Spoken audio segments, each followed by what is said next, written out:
No vídeo de hoje vamos conhecer 5 casos chocantes de Karens. Número 1. O ataque da leoa na África do Sul. Era dia 17 de junho de 2015 e o sol do fim da tarde lançava sombras longas sobre uma reserva particular de vida selvagem na província de Limpopo, na África do Sul. O ar seco do inverno trazia o cheiro de poeira e acácias, enquanto um veículo de safari estava parado em uma trilha de terra. Os passageiros observavam à distância um grupo de leões descansando sob um conjunto de acácias de copa. Diane Relford, de 49 anos, era supervisora de sinistros de seguros em San Diego, no estado da Califórnia, nos Estados Unidos. Segundo colegas de trabalho, ela tratava cada interação como uma negociação e jamais aceitava perder. Durante 23 anos na mesma empresa, foi subindo de cargo até alcançar uma posição em que podia delegar as tarefas desagradáveis e contestar decisões acima do seu nível hierárquico. Ex-colegas relataram que Diane tinha o hábito de transformar pequenos desentendimentos em denúncias formais e, certa vez, ameaçou processar uma cafeteria por um problema em seu cartão de fidelidade.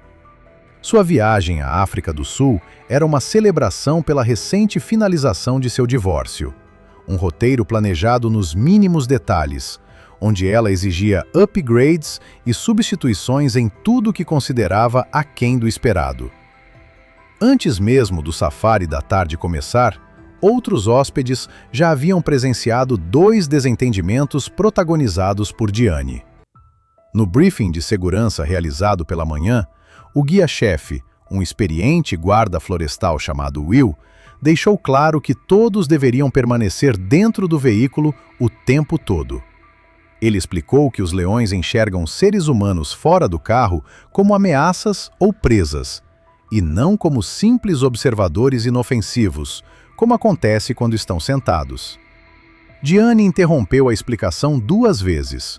Primeiro, para reclamar do horário da saída, e depois para questionar por que não podiam se aproximar mais dos animais, contrariando a noção de distância segura descrita por Will. Já durante o safari, o veículo parou a uma distância adequada da alcateia, e os turistas tiravam fotos em silêncio quando Diane começou a se manifestar com descontentamento. Ela reclamou em voz alta que os leões estavam longe demais para boas fotos e que não tinha pago um pacote premium para enxergar silhuetas desfocadas no horizonte. Will, com calma, explicou que se aproximar colocaria todos em risco. Diane o chamou de exagerado e insinuou que ele estava estendendo o passeio de propósito para trabalhar menos. Outros hóspedes ficaram visivelmente desconfortáveis com a situação. Leões africanos são predadores de topo de cadeia, com as fêmeas pesando entre 124 e 180 quilogramas, enquanto os machos podem ultrapassar 190 quilogramas. As leoas são as principais caçadoras do grupo, capazes de correr em curtas distâncias com uma velocidade impressionante e realizar ataques coordenados contra presas muito maiores. O método de caça geralmente envolve sufocamento. Elas mordem o pescoço ou o focinho da vítima, até esmagar a traqueia ou interromper o fluxo sanguíneo para o cérebro. Para leões, qualquer ser humano fora de um veículo representa uma possível presa. Seu instinto predador é ativado por movimentos bruscos e sinais de vulnerabilidade. Suas garras podem ultrapassar 8 centímetros de comprimento, e suas mandíbulas têm força suficiente para despedaçar carne e osso com pouco esforço. Enquanto os turistas tiravam fotos, uma leoa se separou do grupo e se escondeu na vegetação alta à direita do carro.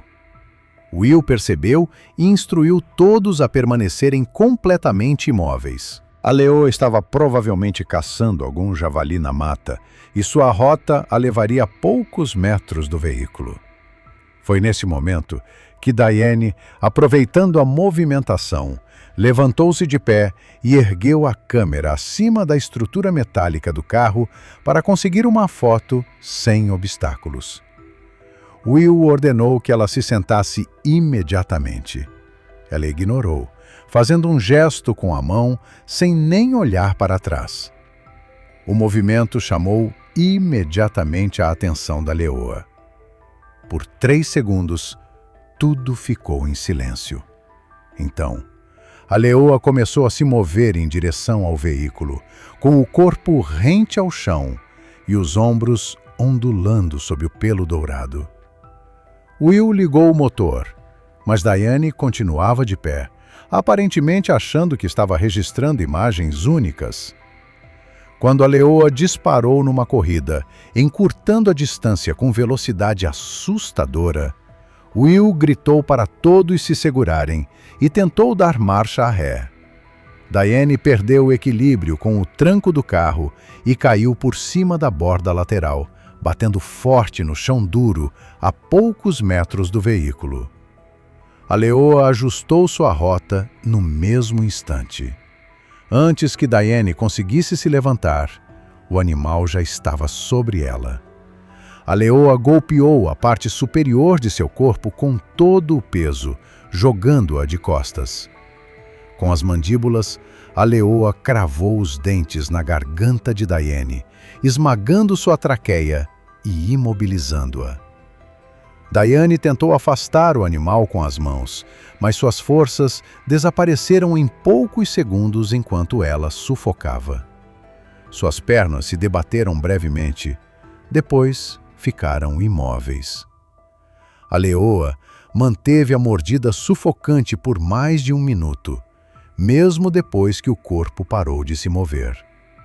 Só quando Will acelerou o motor e dirigiu diretamente na direção da leoa, gritando e buzinando com força, o animal finalmente soltou o pescoço da vítima. Assustada com a aproximação do carro, a leoa recuou para dentro da vegetação alta e deixou o corpo para trás. As equipes de emergência chegaram ao local em poucos minutos. Diane foi encontrada com ferimentos catastróficos no pescoço e na parte superior do corpo. A causa da morte foi identificada como sufocamento e perda massiva de sangue, provocada pela mordida do leão.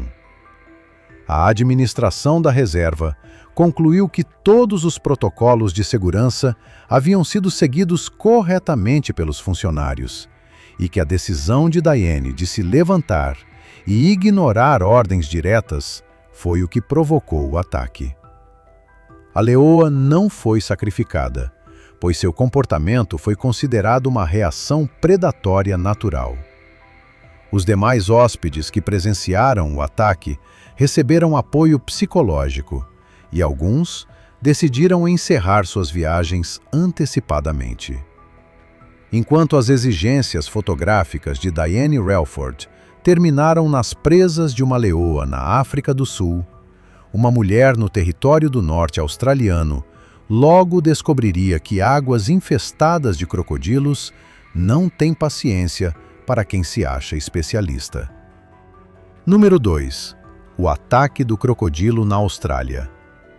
Era dia 23 de agosto de 2014 e o ar úmido e pesado pairava sobre a planície de inundação do rio Adelaide, cerca de 1 hora distante de Darwin, no território do norte da Austrália.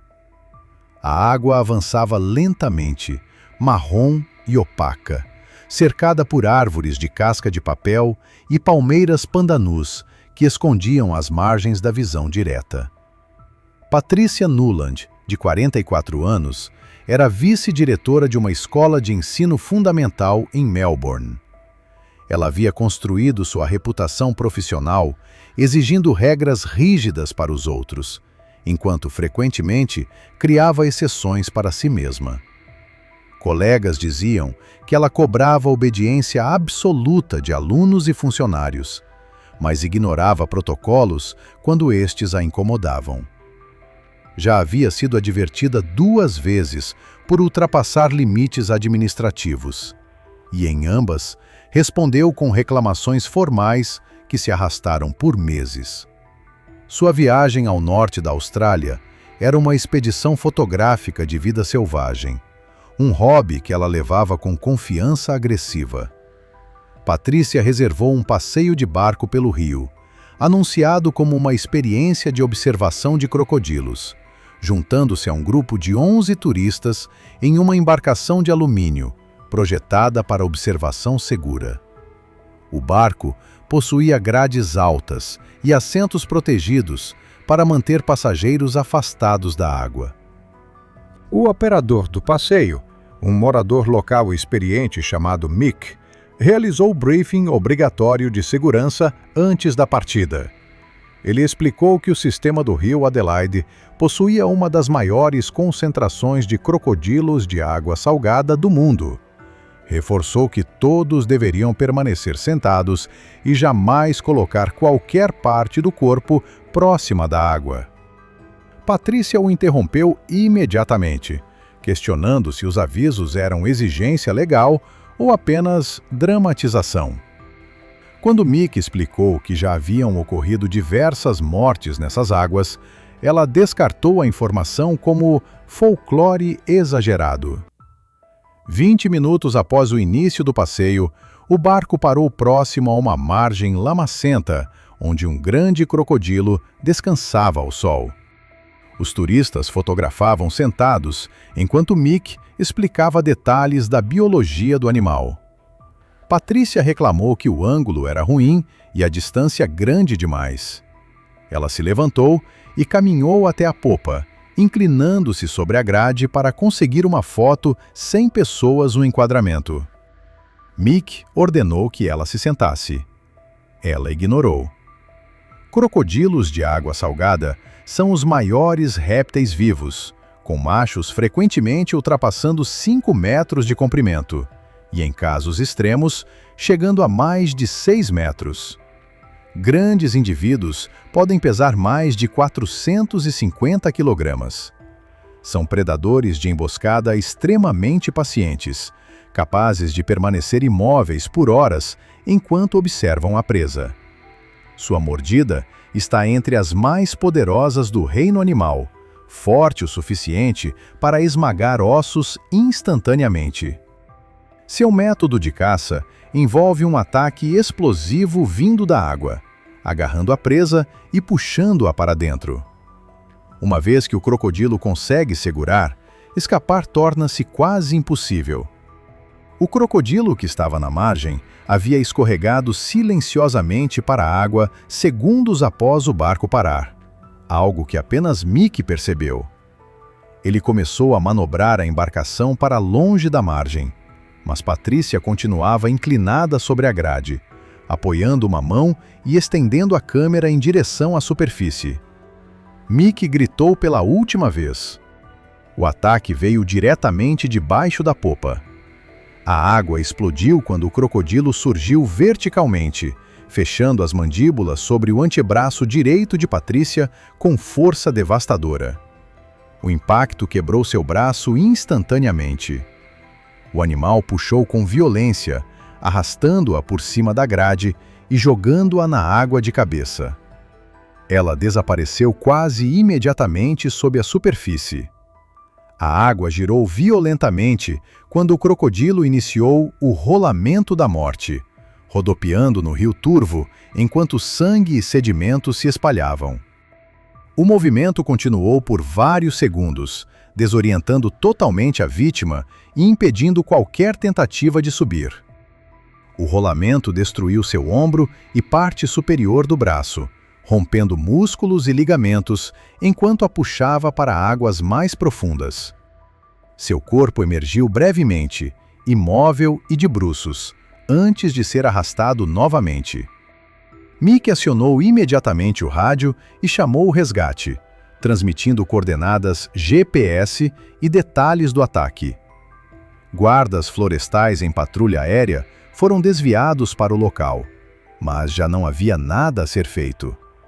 A operação de busca durou 3 dias. Os restos de Patrícia foram encontrados 4 dias após o ataque, presos sob troncos submersos rio abaixo. A causa da morte foi determinada como afogamento combinado com hemorragia massiva. Investigadores concluíram que o operador do passeio não teve culpa, destacando que Patrícia havia recebido múltiplos avisos claros e ignorado deliberadamente todas as instruções. Enquanto o rio Adelaide fazia mais uma vítima que acreditava que avisos eram para os outros, uma mulher no Quênia pisaria nas águas rasas do Lago Vitória, convencida de que hipopótamos eram lentos e dóceis. Número 3. O ataque do hipopótamo no Quênia. Era dia 9 de outubro de 2016 e a névoa da manhã ainda pairava sobre a margem do Lago Vitória, próximo à cidade de Kisumu, no Quênia. A água encontrava-se com altos juncos de papiro, formando um labirinto de canais rasos e áreas lamacentas. O lago se estendia até o horizonte, aparentemente calmo, sua superfície ocasionalmente interrompida pelas costas arredondadas de hipopótamos se movendo entre águas profundas e rasas.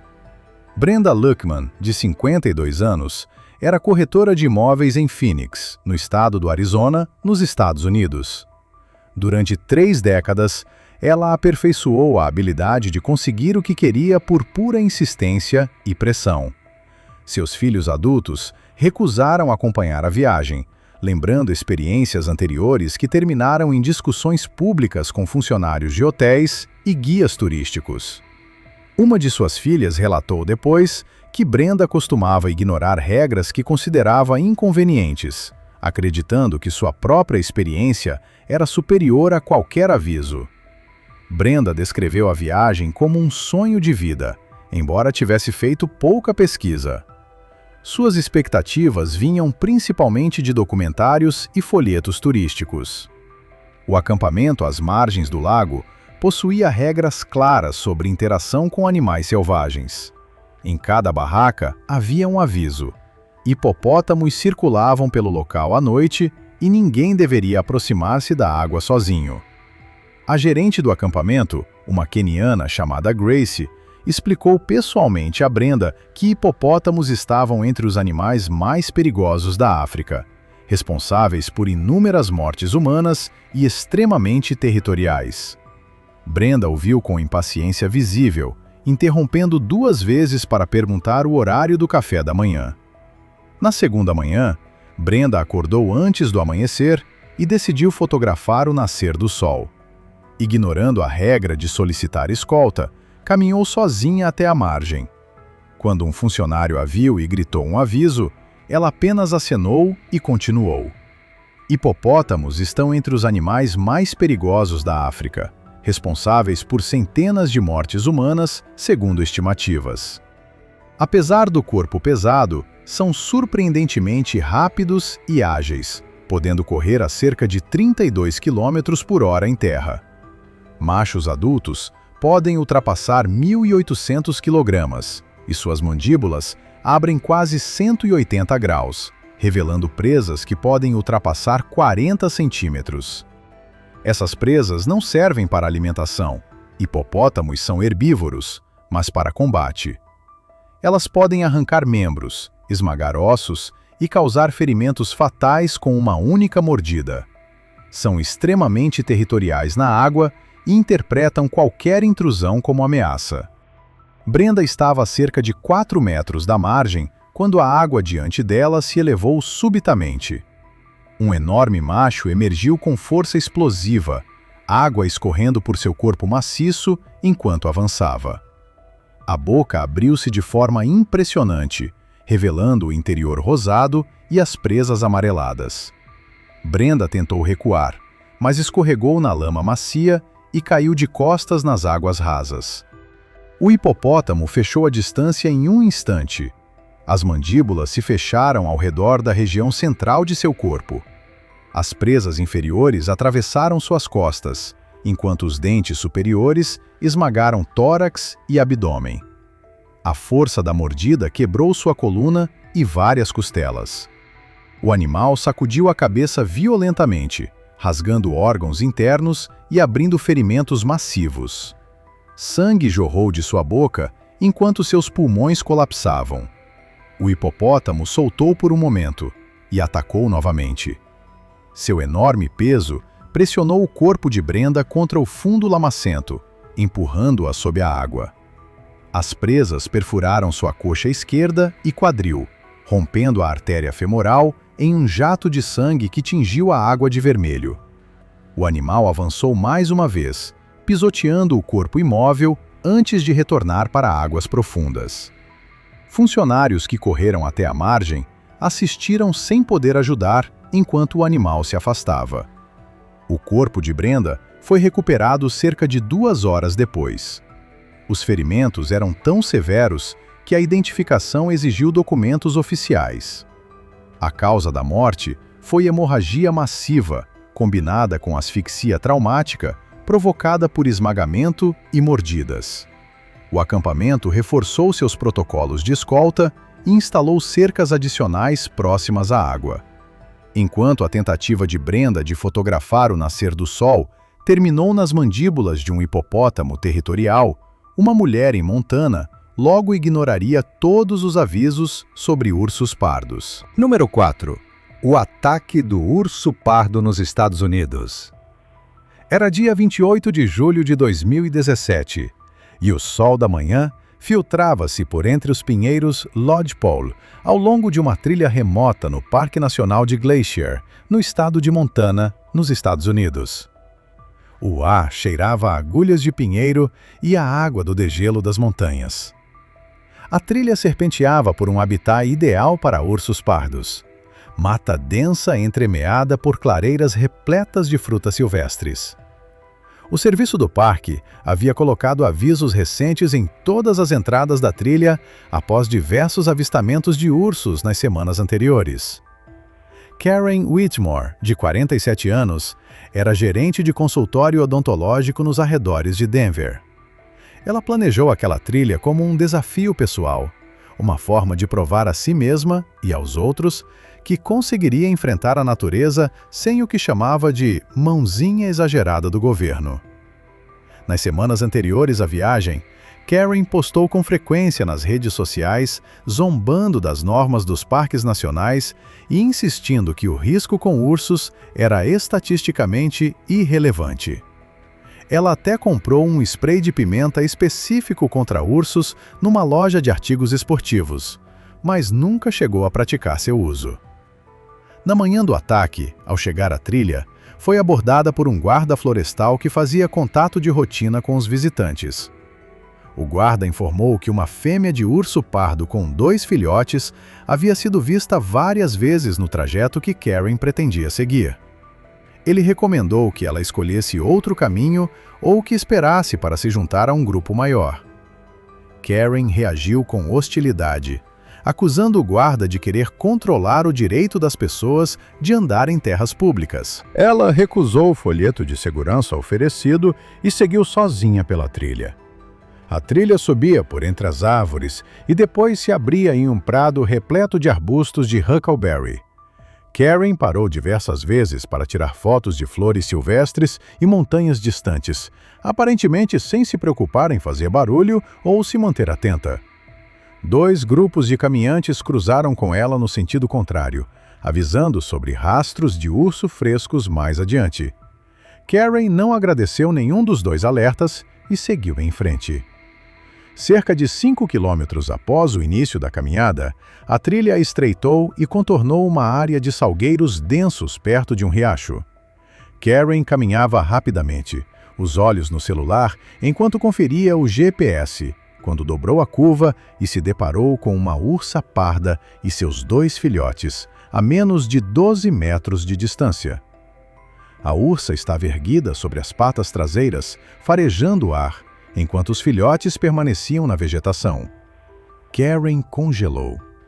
Ursos pardos nas montanhas rochosas geralmente pesam entre 180 e 360 kg, com as fêmeas na faixa inferior. Apesar do tamanho, conseguem correr a mais de 55 km por hora e cobrir distâncias curtas mais rápido do que qualquer ser humano pode reagir. Embora não sejam, em geral, predadores de humanos, fêmeas com filhotes são extremamente defensivas, sendo responsáveis pela maioria dos ataques fatais por ursos na América do Norte. Suas garras podem ultrapassar 10 centímetros, e sua mordida é poderosa o suficiente para esmagar ossos e amputar membros. Os ataques defensivos são curtos, mas devastadores. Sem qualquer aviso ou simulação de ataque, a ursa caiu sobre as 4 patas e avançou. Karen virou-se para correr, a pior reação possível, e conseguiu dar talvez 3 passos antes de ser alcançada. O impacto pelas costas lançou-a de cara contra o chão pedregoso. Seu nariz e vários dentes se quebraram com o choque. Antes que pudesse se levantar, a ursa estava sobre ela. Com a pata dianteira, prensou as costas de Karen com força esmagadora, abrindo sulcos profundos entre a omoplata e a coluna.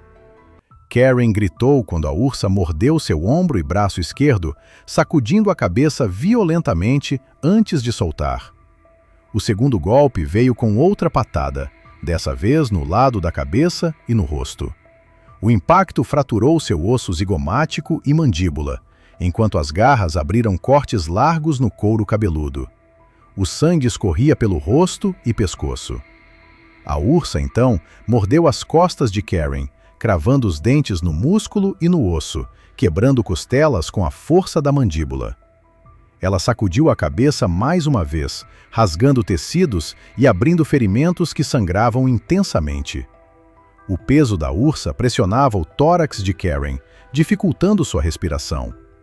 As tentativas de se proteger foram enfraquecendo à medida que o choque e a perda de sangue se intensificavam. O ataque durou menos de 30 segundos, mas causou danos irreparáveis.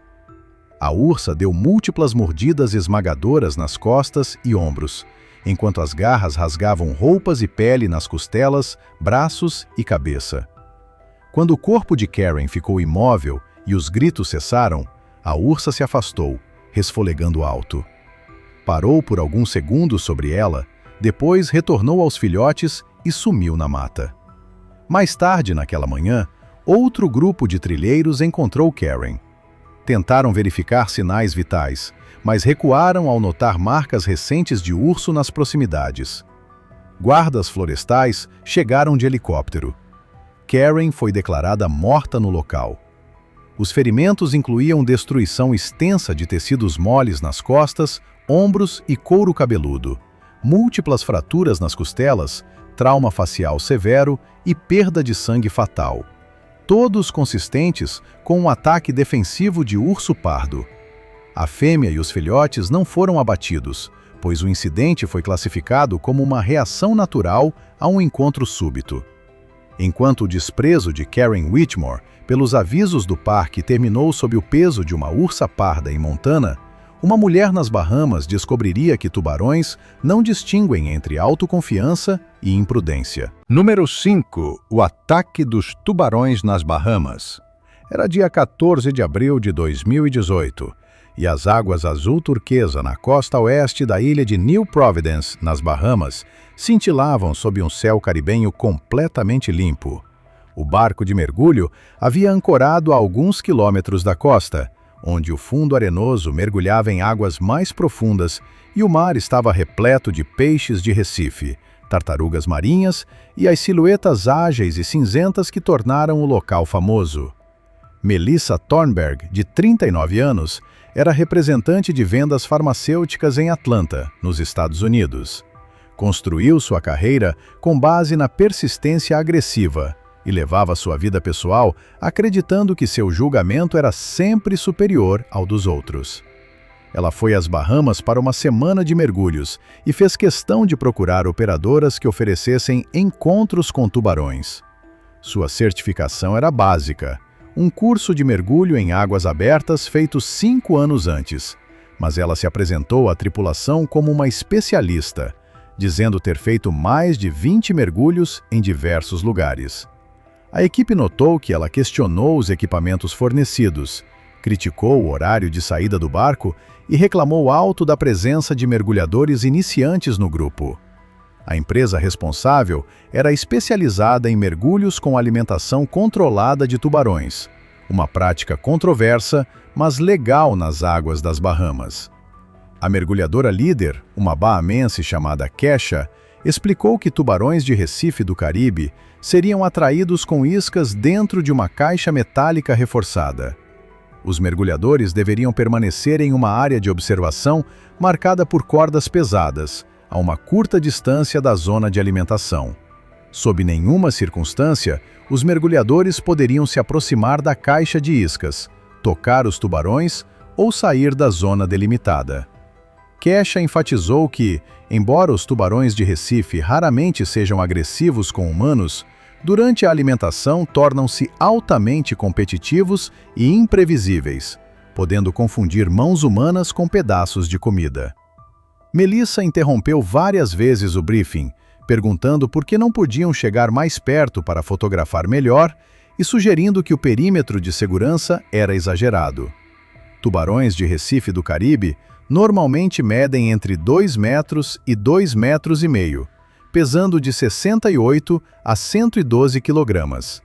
Embora não estejam entre as espécies mais perigosas, há registros de vários ataques a humanos, principalmente em contextos envolvendo alimentação.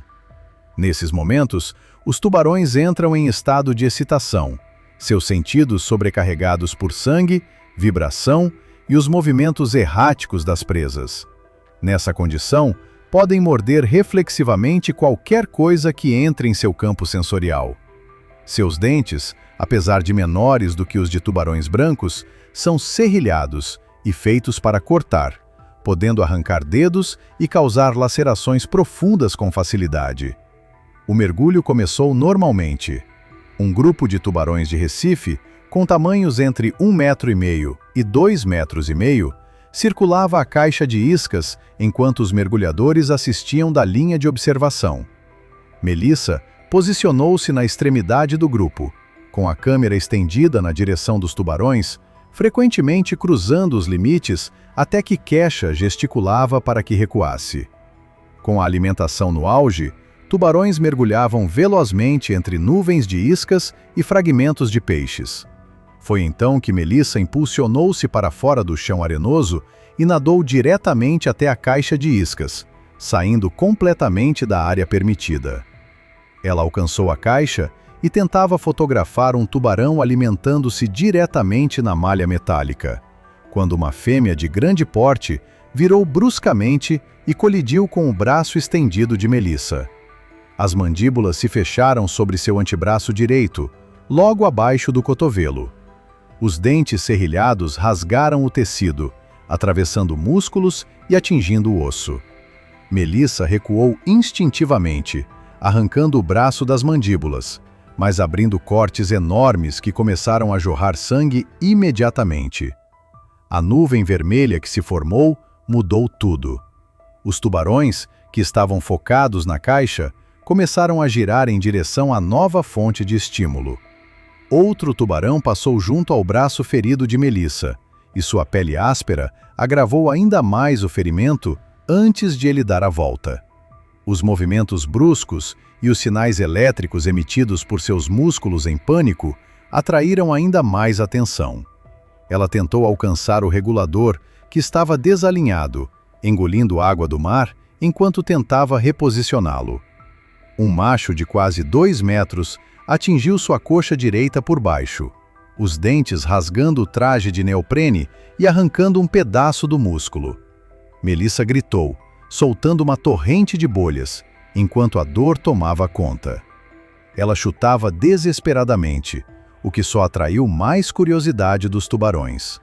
Outro tubarão esbarrou forte em seu corpo, testando se era presa, antes de dar uma mordida investigativa. A água ao redor tornou-se opaca com sangue e sedimentos. Kesha e outro instrutor já nadavam em sua direção, usando bastões metálicos e câmeras rígidas para afastar os tubarões e abrir espaço. Em poucos segundos, chegaram até Melissa, formando uma barreira de proteção enquanto a agarravam pelo colete e a puxavam para longe. Os tubarões continuaram circulando, mas não insistiram no ataque quando a barreira humana foi estabelecida. Ao tirá-la da zona de alimentação, Melissa já tinha sofrido mordidas graves no antebraço direito, coxa direita e panturrilha esquerda. A equipe iniciou o procedimento de subida de emergência e tentou reanimação assim que chegaram à superfície. Um helicóptero de emergência foi acionado de Nassau e chegou em 30 minutos. O braço direito de Melissa estava profundamente dilacerado, com músculos e ossos expostos. Ela estava semi-inconsciente e havia aspirado muita água do mar durante o caos. Foi levada de helicóptero ao hospital, mas faleceu durante o transporte. A causa da morte foi perda massiva de sangue devido a múltiplas mordidas de tubarão, com afogamento como fator contribuinte. A licença da operadora foi suspensa temporariamente, enquanto o caso era investigado, mas os resultados finais concluíram que Melissa havia desobedecido intencionalmente os protocolos de segurança ao deixar a zona de observação e se aproximar da área de alimentação ativa. A única exigência imposta à empresa foi aprimorar o conteúdo do briefing de segurança, de leões a tubarões, de savanas africanas a trilhas geladas nas montanhas dos Estados Unidos. O que esses 5 casos extremos têm em comum é o mesmo erro fatal: subestimar a natureza e superestimar a própria autoridade. A selva não negocia, o rio não escuta argumentos, e um animal selvagem não se importa com a sua autoconfiança, seu cargo ou com quantas vezes você viajou. Quando os alertas são ignorados, a consequência não vem em forma de multa. Vem com garras, presas ou mandíbulas. Se você gostou desse vídeo, clique no botão de curtir, inscreva-se no canal para mais histórias reais tão inacreditáveis quanto esta, e ative as notificações para não perder nenhum conteúdo. A natureza não perdoa a arrogância, e nós estamos aqui para contar cada lição aprendida da pior forma possível.